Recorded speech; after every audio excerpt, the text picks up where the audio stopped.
O vídeo já vai começar, mas antes, não se esqueça de curtir, comentar, compartilhar, se inscrever e ativar o sininho. A IPF agradece.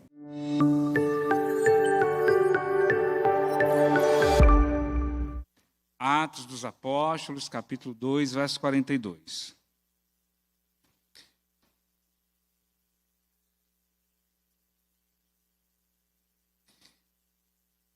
Sentados, vamos fazer a leitura do versículo bíblico. Eu gostaria que todos, independente da tradução, e eu acho que não vai diferenciar muito uma tradução da outra, vamos todos dizer em alto e bom som esse versículo 42 de Atos, capítulo 2. Vamos lá? E perseveravam na doutrina dos apóstolos.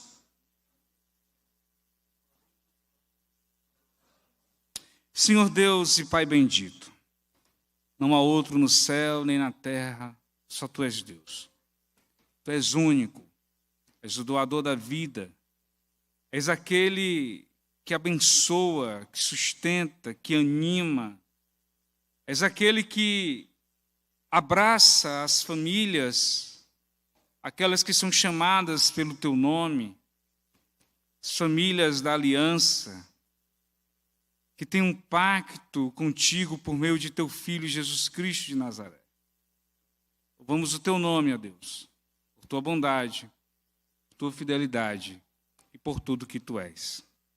Amém. Todo o plano de Deus para a humanidade está centralizado e sempre estará centralizado na estrutura familiar. Se nós removermos, nós estaremos removendo o ingrediente fundamental, básico, de todo o propósito de Deus em estabelecer a raça humana. A família é o canal pelo qual Deus trabalha na dimensão natural, e o casamento é o centro do relacionamento familiar. A família foi estabelecida por Deus, o casamento foi estabelecido por Deus, os filhos são heranças do Senhor. Essa união, essa unidade, ela foi dada pelo Senhor. Não é à toa que nós lemos no texto bíblico que homem e mulher, eles se tornam uma só carne. Uno. Não são mais duas pessoas, são ligados de uma forma tão profunda que eles estão unidos em uma só carne. Meus amados, é bem certo que os dias que nós estamos vivendo agora, esse momento atual da sociedade, tem gerado grande desconforto no meio das famílias. Tem gerado no meio do povo de Deus um certo temor, um certo medo. Porque tudo que nós estamos vendo, tudo que tem a ver com ideologias, a maioria delas, se não todas elas, apontam contra a família de Deus.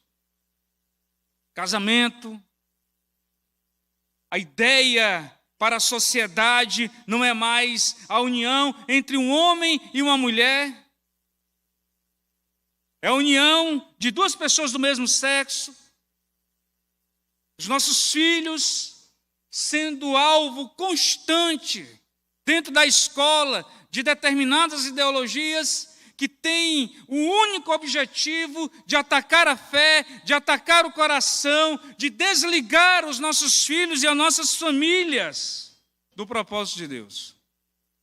Ora, não somente os nossos filhos, homem e mulher, também sofrem com os ataques do inimigo.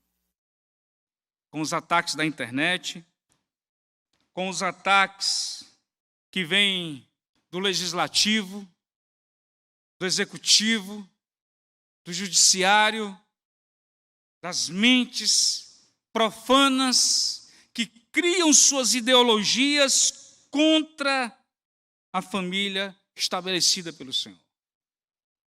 Mas o problema da família não está única e exclusivamente nesses pontos. Não há nada de novo, já dizia o sábio. Se você fizer uma pesquisa, você vai ver que a família sempre foi alvo de homens, de ideias, de conceitos, de ideologias. Não é à toa que Santo Agostinho de Hipona vai tomar a dianteira acerca da família, principalmente porque em sua época havia um assunto que estava em alta, em ascensão, que era a questão do divórcio. E Agostinho de Hipona vai escrever muito a respeito da família. Veja, irmãos, como eu disse, o problema da família não é apenas o problema da sociedade, da cultura, dessa era pós-moderna. As famílias têm suas crises pessoais. Homem e mulher têm crises. Pais e filhos têm as suas crises. A família tem momentos de dificuldade, quer seja financeira, quer seja sexual, quer seja na área dos relacionamentos, quer seja na área do trabalho, na área financeira. As famílias passam lutas. E dentre essas muitas lutas, a família tem passado e passa lutas no âmbito espiritual. Há momentos em que o homem e a mulher estão tão mal, estão tão atarefados, ou estão com pecados no coração não confessados, que a única coisa que eles fazem, ou a única coisa que se vê, é um distanciamento de Deus e de sua casa. Há filhos que não obedecem mais os pais. Há filhos e filhas que estão contrários aos mandamentos divinos. Há homens que estão, nesse exato momento, sentados no sofá de sua casa, ou quem sabe aqui no nosso meio, em uma luta constante, diária, profunda, contra a pedofilia, contra questões que envolvem a vida sexual. Meus amados irmãos, a luta da família é constante e dura. Talvez haja filhos em nosso meio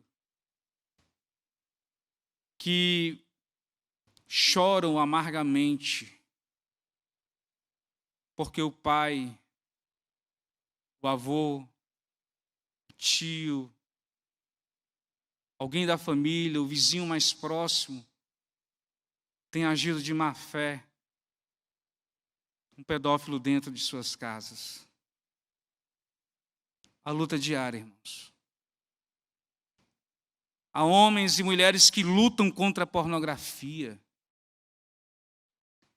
Homens, mulheres, adolescentes que lutam contra o seu notebook, o seu computador, para não sentar-se à frente e não consumir aquilo que a internet pode entregar. E talvez surja uma pergunta que seria mais difícil nesse momento. A luta contra os conceitos ideológicos que nós estamos vendo sendo construídos e já construídos na sociedade, ou a luta dentro de casa, espiritual, a luta contra a questão familiar dos filhos, pais e filhos que não se dão bem, e por aí vai. Qual é a luta mais intensa que as famílias têm passado? Deus sabe como a sua família está, como a minha família está. Deus sabe quantas crianças, adolescentes, jovens e até adultos carregam em seus ombros a dor de um passado que é tão presente, que machuca, que dói, mas o senso religioso, que muito se distancia da verdade do Evangelho, muitas vezes se torna maior. E as famílias vão adoecendo. As casas vão amando muito mais a religião do que o próprio Deus. Os filhos vão aprendendo desde cedo a metrificar a religião em seu coração, mas distante daquilo que uma família está, de entender a relação natural e necessária de um relacionamento sincero com Deus. As famílias passam por lutas, irmãos. E eu digo a vocês que nessa noite não há aqui, neste momento, neste lugar, nenhuma família perfeita. Alguém já dizia exatamente isso. Todas as famílias são imperfeitas, mas a graça de Deus é perfeita e alcança os corações e abençoa as vidas. Veja, irmãos, como vai você e a sua família? Como está a vida de oração entre você e a sua família? Como está a espiritualidade da sua casa? Como está a relação entre você e os seus genitores? Como é a relação entre você e os seus irmãos? Como são vocês quando ninguém da igreja está, ou como somos nós, quando ninguém está perto de nós, para que possamos colocar o envelope da religião, para que possamos pousar de famílias perfeitas, quando na realidade tudo que precisamos é de uma ação de Deus em nossos corações. Meus amados irmãos, talvez você esteja se perguntando o que tem a ver esse versículo que eu li agora com o tema da família. Todos os versos da Bíblia, tudo que o Senhor nos entregou por meio de sua palavra, ela atinge todas as áreas da nossa vida. E com esse versículo, não há como pensar diferente. Embora o verso 42 ao verso 47, eu apenas li o verso 42, esteja relacionado à descida do Espírito Santo, a pregação do apóstolo Pedro, cheio do Espírito Santo, e ele prega um sermão, e naquela hora em que ele prega o sermão, após esse momento, as pessoas compungidas, as pessoas sentiram a necessidade de estarem próximas do Senhor. Ele não faz apelo, ele não pergunta quem vem aqui na frente para que eu possa orar, ele não faz a oração do pecador, repita comigo agora, eu. É o que geralmente a gente faz, não é? Faça comigo a oração do pecador. As pessoas vão até ele, elas perguntam, o que faremos nós? E o verso 38, capítulo 2 diz, arrependam-se, cada um de vocês sejam batizados em nome de Jesus Cristo. O verso 42 nos diz acerca de como viviam os convertidos. E se você olhar até o verso 47, ele não está dizendo apenas sobre uma pessoa, ele fala de famílias, de casas, de irmãos, de irmãs, de gente que estava unida em um único propósito: servir a Deus, amar a Deus, caminhar com Deus, caminhar com o próximo. Os seus corações estavam em chamas, avivados. Os seus corações estavam ao pé da cruz. Famílias inteiras alcançadas pela graça de nosso Senhor e Salvador Jesus Cristo. E se você olhar até o verso 47, essa igreja crescia por causa de todos esses ingredientes que nos diz o verso 42 e que nos mostram até o verso 47. Interessante que o verso 42 começa dizendo: e eles perseveravam. Perseveravam em quê? Em quem? Como? Perseveravam na doutrina dos apóstolos, naquilo que eles ensinavam, naquilo que eles deixaram para a igreja, naquilo que eles exporam para a igreja. E não somente isso, além de amarem a palavra de Deus, o ensino de Deus, a doutrina do Senhor, como bem nos diz o R.C. Sproul quando ele fala sobre esse versículo, perdão, irmãos, essas pessoas amavam a palavra de Deus e elas amavam ouvir essa palavra diariamente. Eles não se cansavam da palavra de Deus. Eles não se cansavam de aprender daquilo que o Senhor entregou para eles. Mas há um outro ingrediente. Eles também perseveravam na comunhão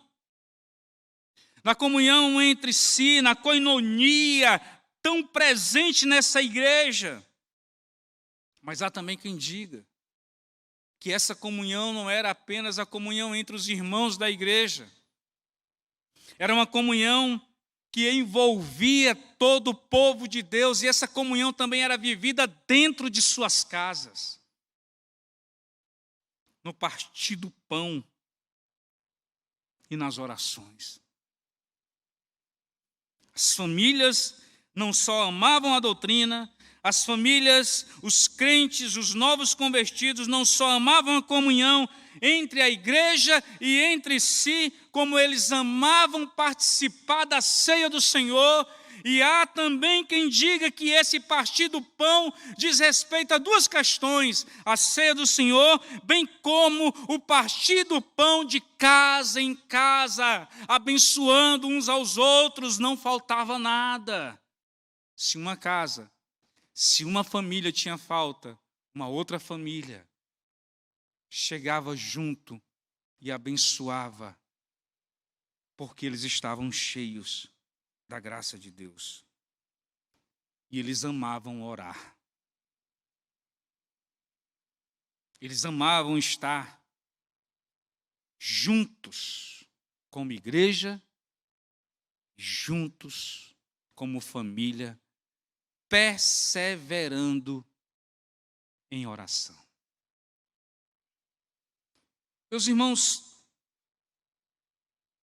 eis aqui diante de nós os ingredientes que ajudam não somente a nossa vida pessoal, mas como são indispensáveis para a nossa casa, para a nossa família, para a nossa caminhada. Diante de tudo que nós estamos vendo, diante de tudo que nós estamos vivendo, diante de tudo que nós estamos sentindo, diante das lutas que as famílias têm enfrentado, quer seja no âmbito social, quer seja na questão da cultura, na questão da ideologia, quer seja em seus dramas pessoais, quer seja relacionado a não vencer o passado, quer seja de lutas entre esposa e esposo que não se entendem mais, filhos e pais.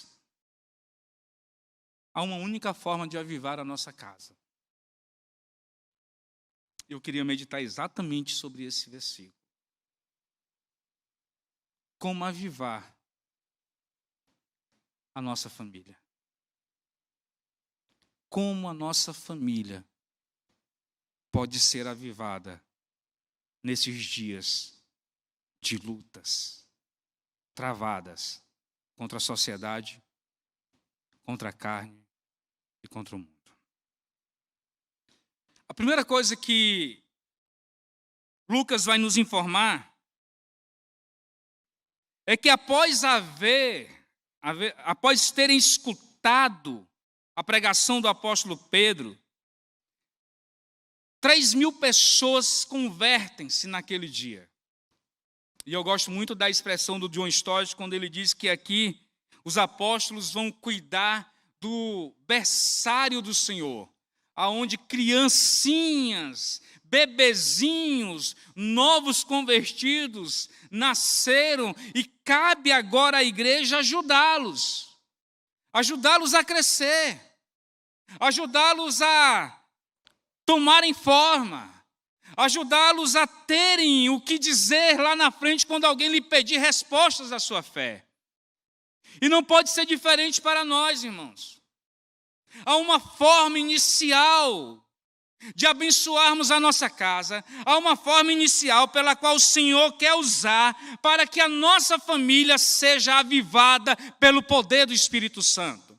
E esse avivamento não diz nada, não tem nada a ver com o que nós vemos nos dias atuais.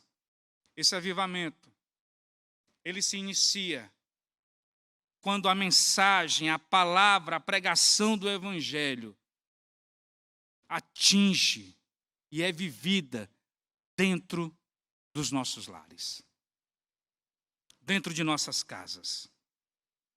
Eles perseveravam, é a palavra inicial, na doutrina dos apóstolos.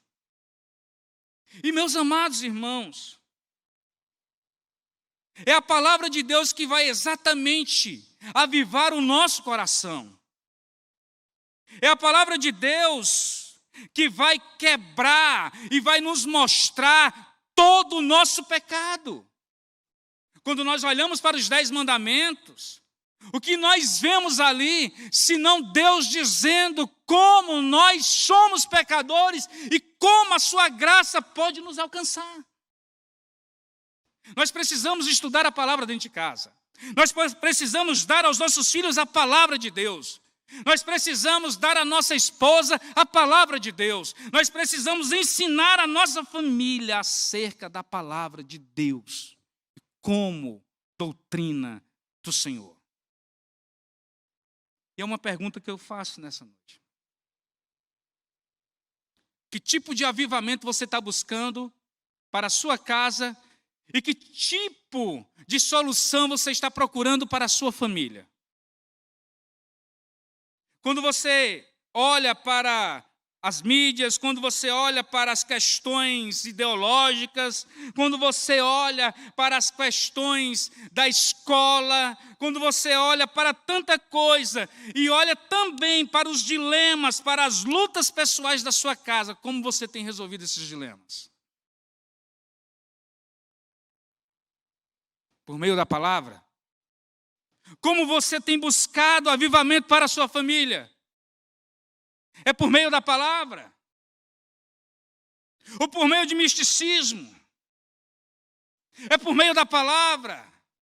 Como você tem confrontado o pecado dentro da sua casa? Meus irmãos, a palavra de Deus é a nossa o quê? Única regra de fé e prática. É ela que vai nos orientar. Lâmpada para os meus pés e o quê? Luz para o teu. Veja, irmãos, Lucas não poderia começar melhor. E perseveravam, algumas traduções dizem, unânimes na doutrina dos apóstolos. Veja como a palavra de Deus é necessária para dentro dos nossos lares. E sabe, há famílias que estão errando em não pregar o evangelho para dentro de casa. E esse é um papel geralmente nosso, homens. Nós estamos pecando nisso. Essa é a grande verdade. Nós não estamos pregando o evangelho, nós não estamos falando da verdade de Deus para as nossas famílias, nós não estamos fazendo isso, essa é a grande verdade. E aí, quando os nossos filhos são cooptados pelas ideologias, e aí, quando as pessoas que estão dentro da nossa casa não conseguem dar respostas da fé, quem é o culpado? É a igreja? É o pastor? É o conselho? Sabe o que é mais fácil? As famílias mudam de igreja. Elas mudam de igreja porque não querem confrontar os pecados dos seus filhos por meio da palavra, ou do esposo ou da esposa. Geralmente o que acontece? A palavra de Deus, pregada na íntegra, que sustenta uma família em meio ao vendaval. Veja, eu estou me formando. Por favor, não entendam mal o que eu vou dizer, tá bom? Eu estou me formando em psicanálise. Eu tenho um objetivo. Meu objetivo é porque eu estou mestrando em aconselhamento bíblico e a minha tese de aconselhamento bíblico será contra a psicanálise. Eu fui para dentro para entender melhor. Certo? Hoje eu estava numa aula e veja só o que o professor falou, e ele falou com muita profundidade, afirmando que essa era uma tese de Freud.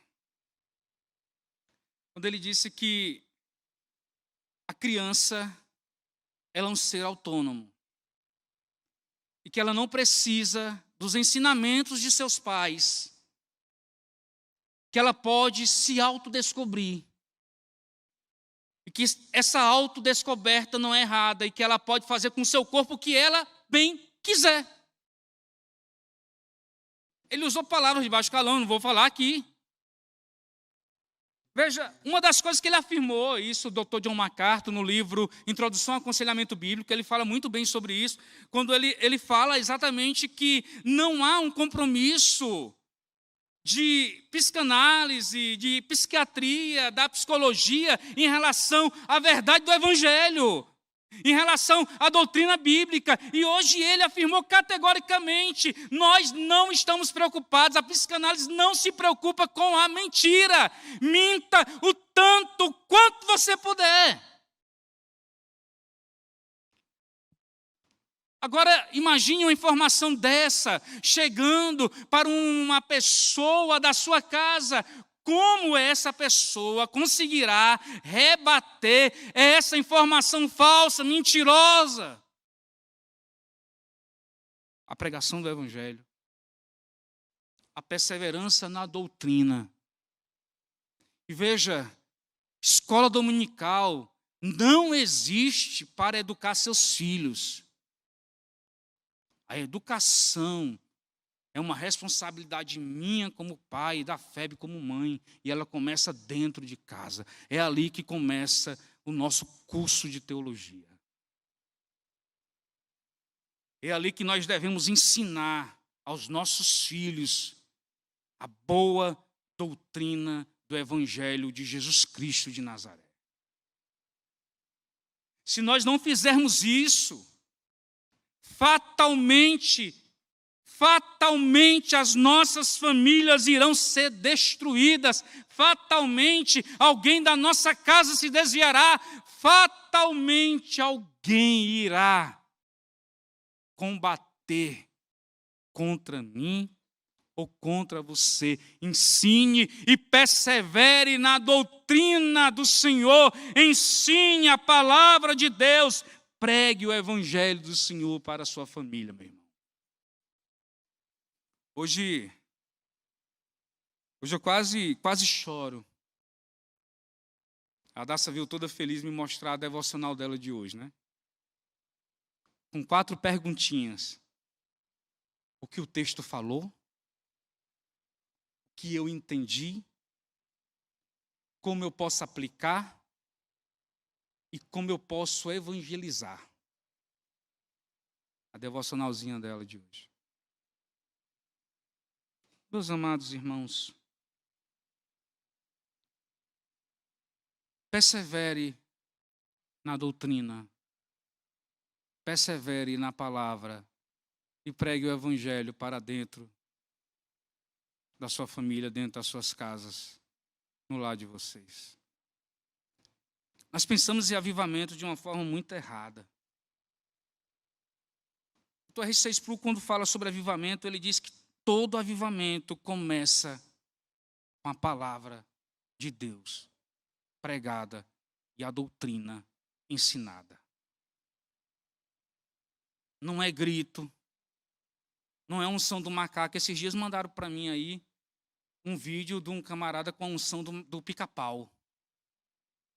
A unção do pica-pau. O cara está no culto, pega a cadeira, levanta para cima, baixa a cadeira, aí ele corre, e o miserável era invocado, porque ele conseguiu subir com um sapato social em uma coluna lisa, e quando chegou lá no topo, ele ficou assim, igual o pica-pau. Não. Avivamento na nossa casa são os nossos filhos e a nossa esposa sentando a exposição e a pregação do Evangelho de Jesus. Eu ensinei o meu filho o catecismo infantil quando ele tinha 2 anos de idade. Meus amados, perseverem na doutrina dos apóstolos. Nessa palavra importante para avivar os nossos corações e as nossas famílias. Veja, não há como o pecado ser vencido se não for pela mensagem do Evangelho, pela pregação do Evangelho e a doutrina ensinada dentro dos nossos lares. Não há como. Somente por meio da doutrina, da exposição, nós iremos conseguir ajudar os nossos filhos, o nosso cônjuge, a vencer os seus pecados e a vencer os seus dilemas. Ele continua dizendo que eles não somente perseveravam na doutrina dos apóstolos, mas há um outro meio pela qual a família de Deus pode ser, a minha família, a sua, avivada. E ele fala que eles também perseveravam na comunhão.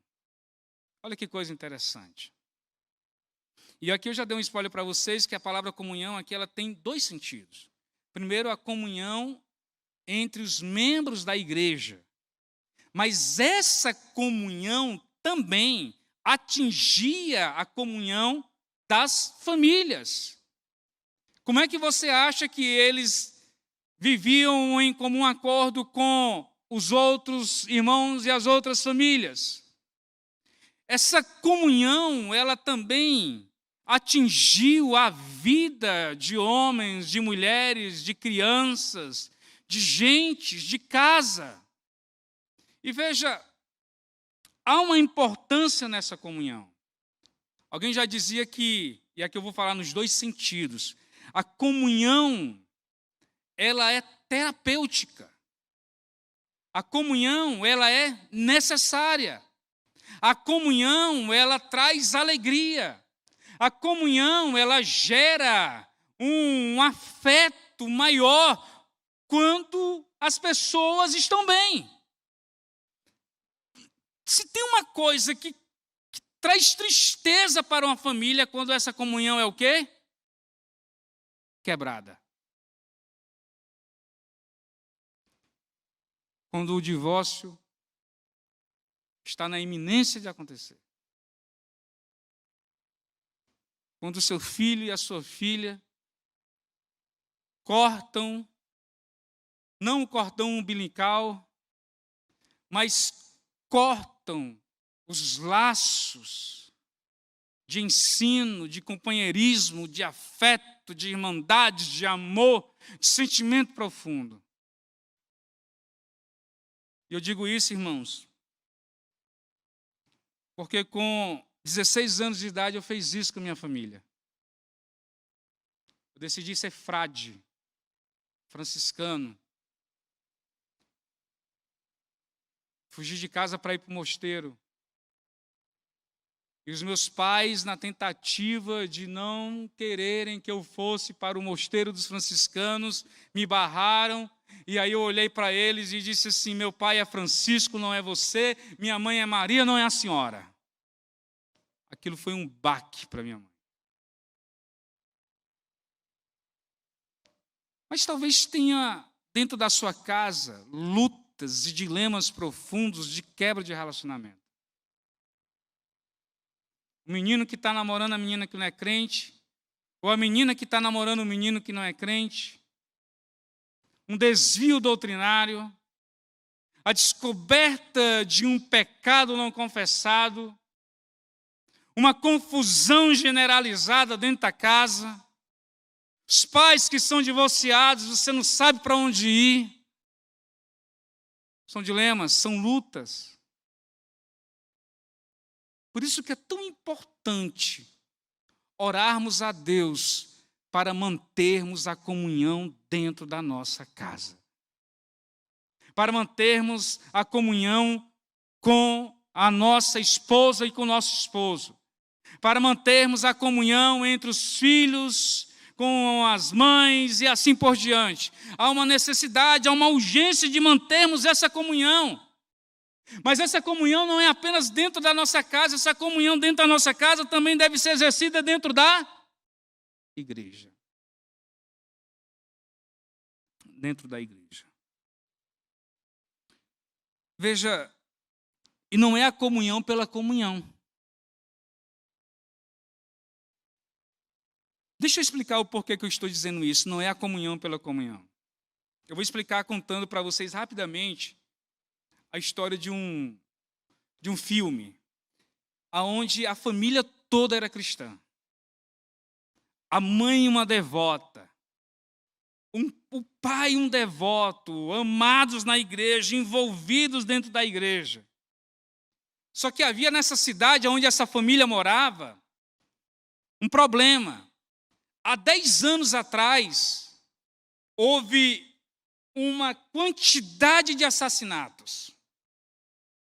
Gente de toda a idade, todas do sexo feminino. E essa cidade, após 10 anos, lembrou-se dessas vítimas. Porque já fazia 10 anos que esse homem não atacava. De repente, um dos membros da família, um jovem, descobre dentro do carro de seu pai uma foto. E no desenrolar da conversa, o pai disse que o serial killer era o irmão. E ele não se deu por satisfeito e ele vai investigar um jovem da igreja. E se junta com a outra menina e de repente eles olham um para o outro e dizem assim: não tem qualquer capacidade do seu pai e do meu pai ser esse homem que matou essa quantidade de gente. No final das contas, o pai era o assassino. E para manter a comunhão da família, o jovem descobre exatamente o momento em que o pai está para assassinar uma mulher com requintes de crueldade. Ele não entrega o pai à família. E ele diz: eu não vou entregar o meu pai à família à polícia, porque a minha mãe vai sofrer, a minha irmã vai sofrer, e eu prefiro manter a comunhão.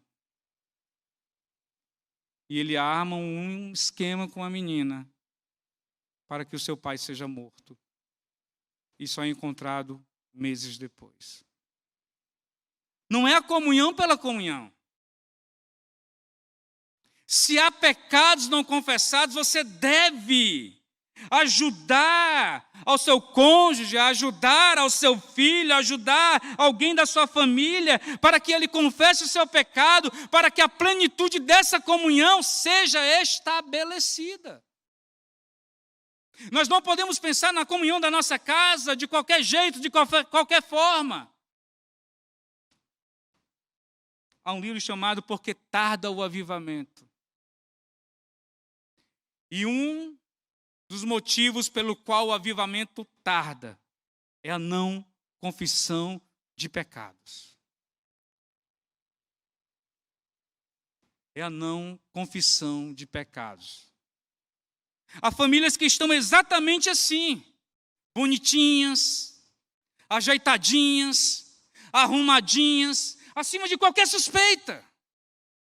Mas lá no fundo estão doentes, lá no fundo estão machucados, lá no fundo estão precisando urgentemente do poder do Espírito Santo. E eu digo, se a sua família está assim, essa comunhão que você acha que tem não é comunhão, mas doença. A verdadeira comunhão é aquela que vem por meio da plenitude do Espírito Santo. E o Espírito Santo quer exatamente isso. E não vos embriagueis com vinho, mas enchei-vos de quê?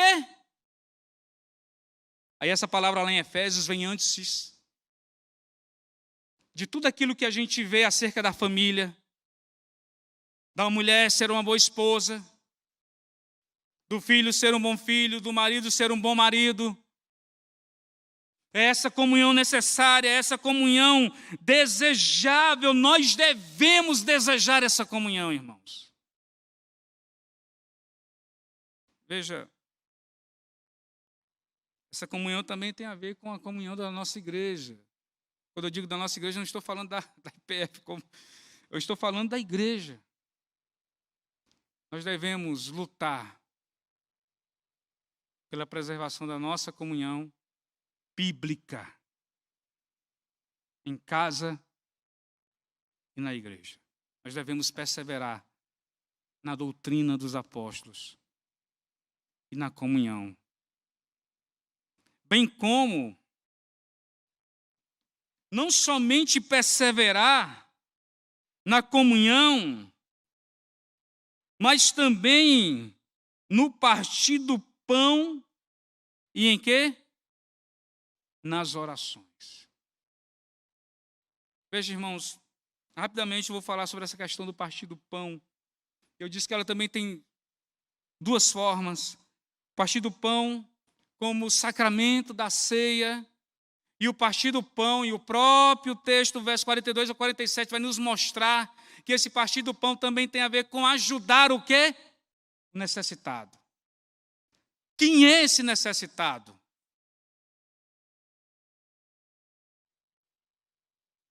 Nós devemos ajudar primeiramente a quem?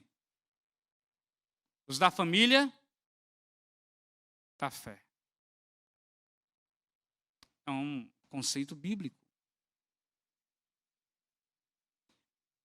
E se há uma demonstração de avivamento dentro da nossa casa, é quando nós nos preocupamos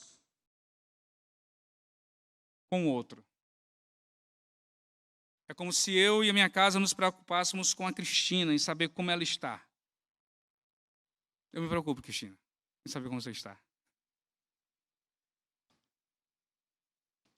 Como está a vida? Como estão os dilemas? Mas, acima de tudo, ser usado por Deus para ser canal da providência dEle na vida de outras pessoas.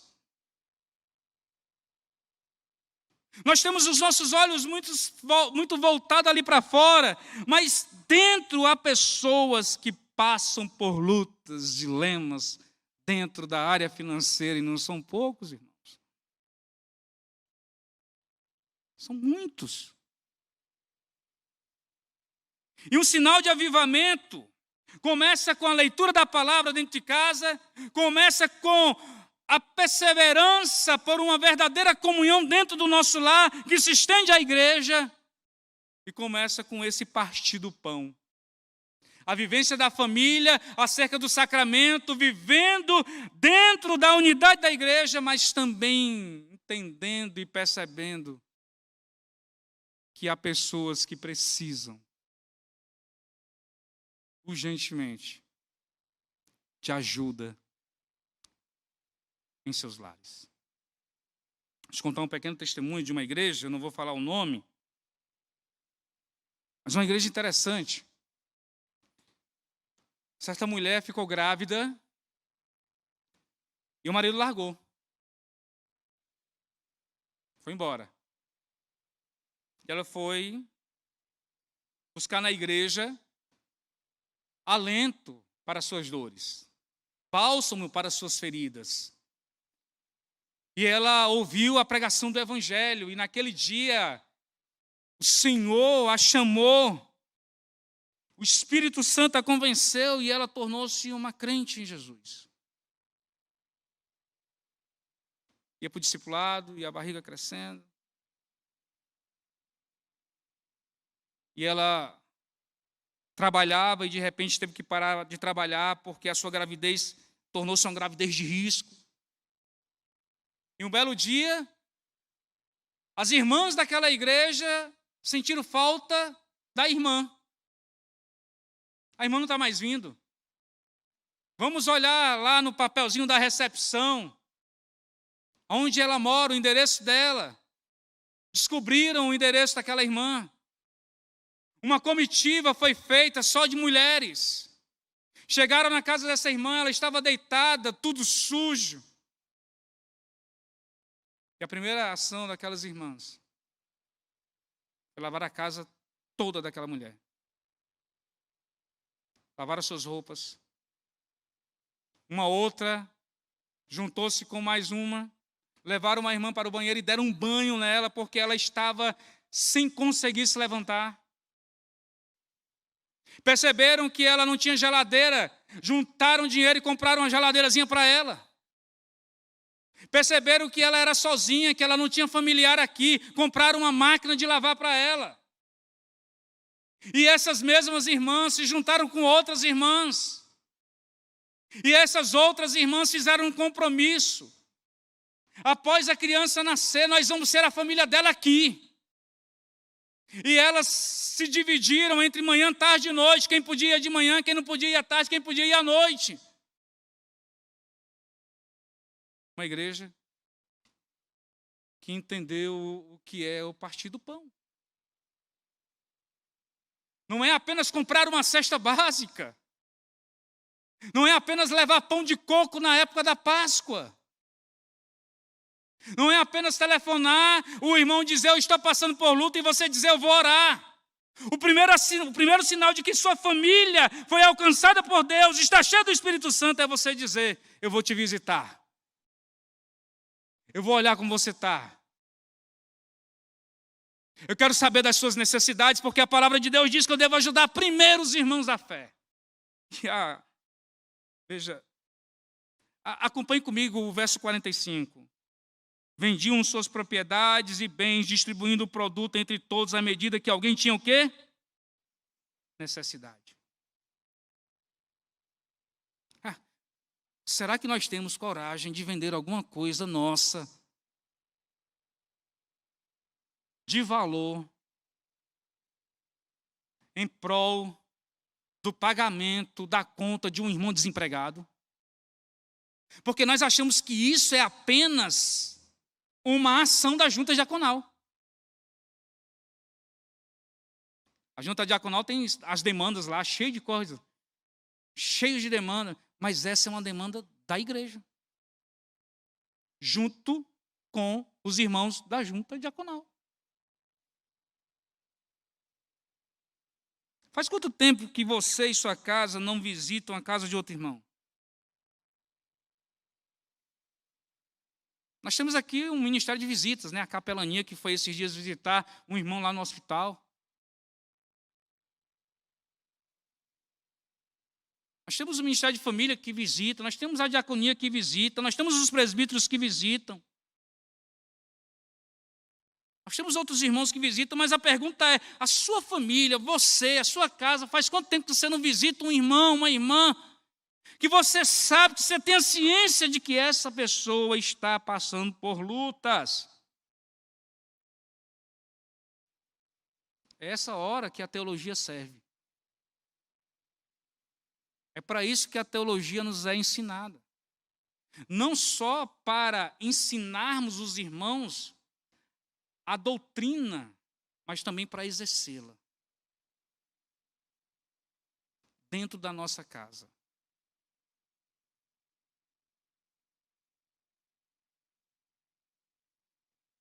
Como avivar uma família?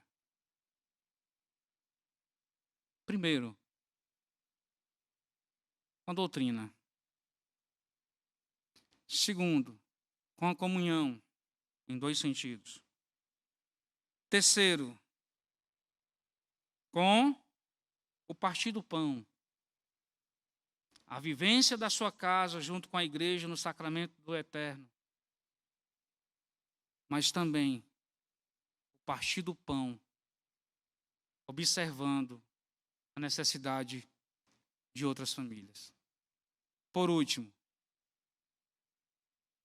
e não menos importante, mas tão importante quanto o primeiro, as orações.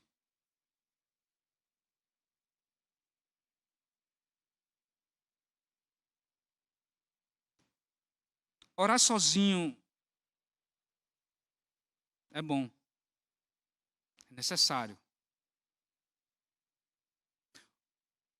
Orar junto com a igreja, dia de terça-feira, formando aí grupo de 3, uau, é muito massa. Mas a pergunta é, você tem orado com a sua família? Você ora com sua esposa? Você ora com seus filhos? Você tem se ajoelhado ao pé da cama, chamando a sua esposa, os seus filhos, para junto de você também buscarem uma vida de intimidade com o Senhor, não somente pela palavra, não somente pela comunhão, não somente pelo partir do pão, mas também por meio da oração?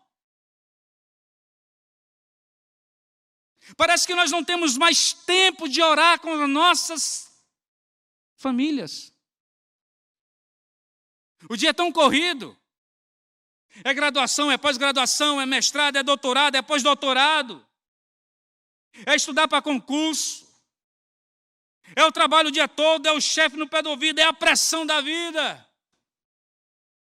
E quantas pessoas chegam em casa, tomam o seu banho, colocam as suas pernas para cima e vão dormir e não oram com seus filhos, com sua esposa.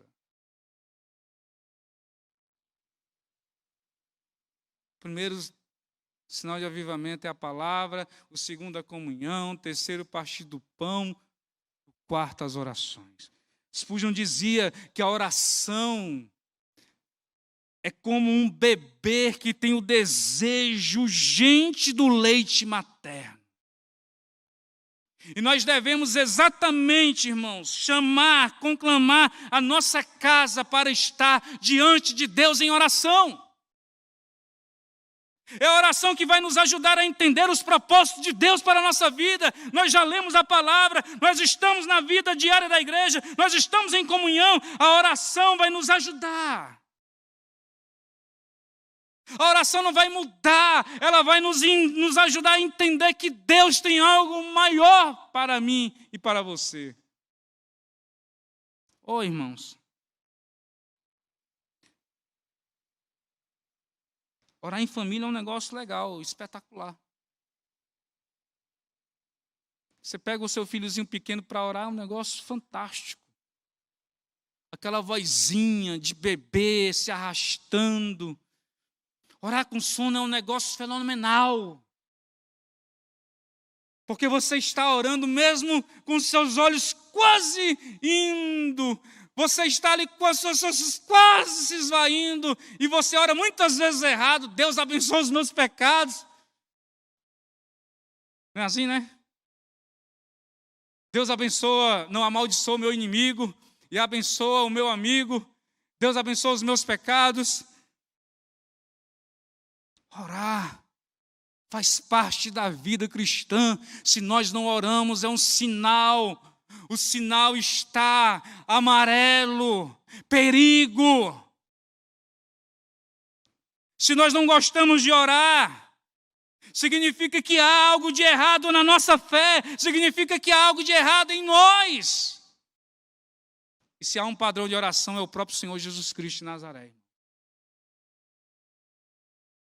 Sabe, as famílias precisam estar juntas em oração. E não é um só dia. São todos os dias. Para quem gosta de ler os puritanos, deveria não só olhar para o escopo doutrinário, mas observar como era a vida de oração desses homens. Como era a sua pegada dentro de casa. Como se portava um puritano diante da sua esposa e diante dos seus filhos. Como era a vida na sociedade. Como era a vida fora. Pensamos em avivamento de muitas formas. Pensamos que mensagem para a família é sempre assim. Papel da mulher, papel do homem, papel dos filhos, Zé Fini. Mas avivamento, vida em família, começa com o evangelho, comunhão, partir do pão e as orações. Não há nada mais poderoso do que uma família que ora. Essa frase não é minha. Mas como eu anotei, eu também não lembro quem é. Mas uma família que ora, ela vence os seus traumas. Uma família que ora, ela vence as suas lutas. Uma família que ora, ela é reavivada. Juntos. A coisa que mais me dói é quando alguém diz assim, lá em casa a minha mulher que é a mulher de oração. E o Zé não ora nada. Ou ao contrário, o Zé que ora e a dona menina que não ora. Você quer avivamento para a sua família, irmão? Você acha que eu vou trazer aqui para você show pirotécnico? Com luzes? Com som do pica-pau? Com fórmulas mágicas para você e a sua casa se encherem do Espírito Santo? A fórmula é simples. Evangelho, comunhão, partir do pão e oração. Se nós conseguirmos fazer isso, nossas famílias serão abençoadas e cheias do Espírito Santo de Deus. Amém. Para mais informações e novidades, siga as nossas redes sociais e fique por dentro de tudo.